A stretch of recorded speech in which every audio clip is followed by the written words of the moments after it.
Hello everyone, देखिए अब question number third करते हैं। देखो सेम क्वेश्चन है जैसे कि हमने क्वेश्चन नंबर सेकंड किया था। तो एक्सरसाइज 3.1 चल रही है ये आपकी। तो इसमें देखो ज़रा सिंपल सी कहानी वही है कि हमारे पास मैट्रिक्स जो बनानी है, हमें जिस ऑर्डर की बनानी है उसमें 18 एलिमेंट्स होनी चाहिए। If a matrix has 18 elements and what are the possible orders it can have, तो किस किस ऑर्डर की बन सकती हैं। तो देखो सोल्यूशन में चलते हैं हम। वी नो दैट कि नंबर ऑफ एलिमेंट्स हमारे पास गिवन है, कितने हैं वो 18 है, ठीक है। और ऑर्डर जो चलता है हमारे पास वो चलता है रोज इनटू में कॉलम्स का। क्लियर। अब यहाँ पर रोज इनटू कॉलम चलता है, ठीक है। रो को कॉलम से जब हम मल्टीप्लाई करते हैं टोटल नंबर ऑफ एलिमेंट्स भी आते हैं। तो हमें वही चीज़ ध्यान में रखनी है कि 18 लेके आना है। तो रो को क्या रखें और कॉलम को क्या रखें कि मल्टीप्लाई करके 18 ही बने। तो सबसे पहले तो हमें पता ही है कि 1 इंटू 18 करो, 1 इंटू 18 करोगे 18 ही आता है, ठीक है।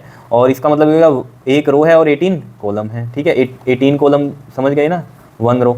जैसे 2 4 6 8 ऐसे करते हुए हम डाटा लिख रहे हैं और ये 18 तक नंबर लिखे हैं हमने। मतलब ये 1 हो गया, ये 2, ये 3, ये 4 5 6 7 8 9 अप टू 18 तक, ठीक है। तो 18 कॉलम बन जाएंगे ऐसे और एक ये रो बन रही है।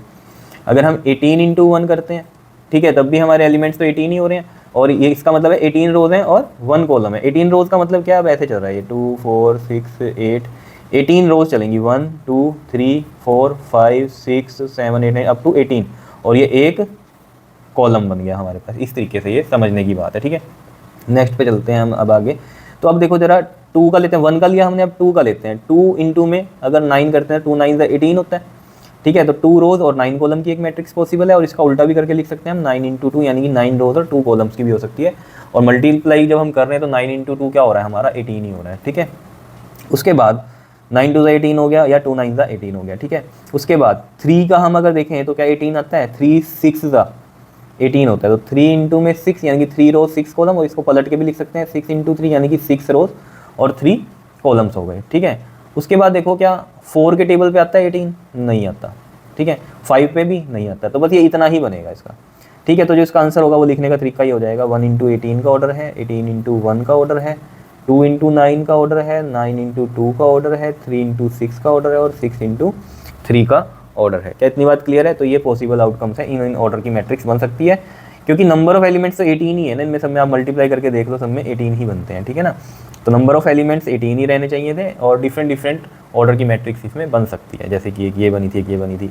2 इंटू 9 की भी बन सकती है, ऐसे ही 9 इंटू 2 की भी बन सकती है, 3 इंटू 6 की भी बन सकती है और 6 इंटू 3 की भी बन सकती है। क्लियर है इतनी बात या नहीं, बता दो, ठीक है। अब बात करते हैं इसमें भी वही कहानी जैसे कि सेकंड क्वेश्चन में एक और दिया था साथ में। तो इसमें भी दिया है what if it has 5 elements. तो जो नंबर ऑफ एलिमेंट्स हैं अगर हमारे पास कितने हों, 5 हों, ठीक है। तो इसमें कितने पॉसिबल आउटकम्स हैं। तो वही है, ऑर्डर कैसे निकलता है हमारा, रोज इंटू में कॉलम करके। तो इसमें भी वही 1 इंटू 5 हो सकता है और 5 इंटू 1 हो सकता है, ठीक है ना।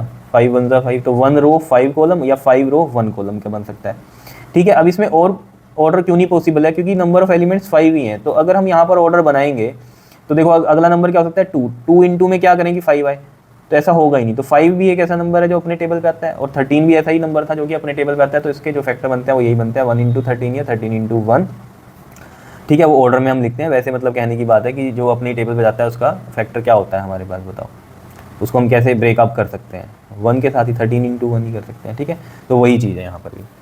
क्लियर है इतनी बात, समझ में आ रही है बात या नहीं, ठीक है। तो अगर नंबर ऑफ एलिमेंट 5 है तो 2 ही ऑर्डर बन सकते हैं, 1 इंटू 5 के या 5 इंटू 1 के। इसको तो मैं बना के भी दिखा सकता हूँ। मान लो हमारे पास कोई डाटा है और एक रो है और 5 कॉलम है, तो मैं ऐसे लिख दूँ। अगर देखो इसको ऐसे लिख लेते हैं, 7 9 10 12 13। तो देखो 5 कॉलम हो गए, 1 2 3 4 5 और ब्रैकेट ऐसे क्लोज कर दो मैट्रिक्स लिखने के लिए, ठीक है।